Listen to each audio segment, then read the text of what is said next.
যেহেতু নির্বাচন ঘোষণা হয়ে যাবে, হিসেব মতো মার্চ এপ্রিলে নির্বাচন হওয়ার কথা। তো নির্বাচন কমিশন যদি ওই ডেটে করাতে পারে তাহলে একদম নির্বাচন আসন্ন এই সময় মাননীয় প্রধানমন্ত্রীর এই সভা রানাঘাট থেকে শুরু হচ্ছে, যে রানাঘাট বা দক্ষিণ নদিয়া জেলা হিসাবে আমাদের সংগঠনের অন্যতম শক্তিশালী জায়গা। এবং এখানে আমরা পরপর দুবার সাংসদ পেয়েছি। আমাদের জগন্নাথ সরকার এখানে সাংসদ আছেন, আমাদের জেলার সকল নেতৃত্ব আছেন, রাজ্য নেতৃত্ব আছেন। তো আমরা মাননীয় প্রধানমন্ত্রীর এই সভা আমাদেরকে উদ্বুদ্ধ করবে এবং গোটা পশ্চিমবঙ্গ ব্যাপী এর একটা যে উৎসাহ বা উদ্দীপনা, সেই ওয়েব বা তরঙ্গ যাবে। শুধু তাই নয়, মাননীয় প্রধানমন্ত্রী দুটো প্রোগ্রাম করবেন কালকে।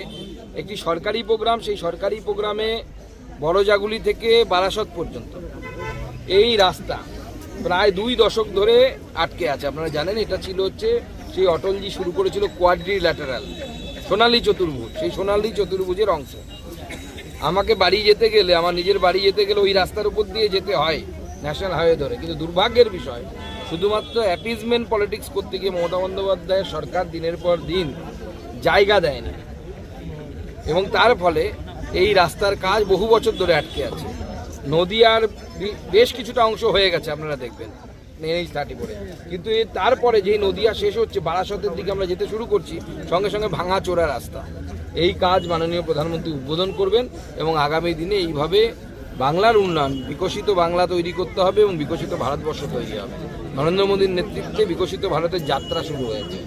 এবার পশ্চিমবঙ্গে ডবল ইঞ্জিন সরকার চায় এবং বিকশিত বাংলা তৈরির লক্ষ্য নিয়ে মাননীয় প্রধানমন্ত্রী আসেন, তার নেতৃত্বে আমরা বিকশিত বাংলা তৈরি করব। রামকে নিয়ে যে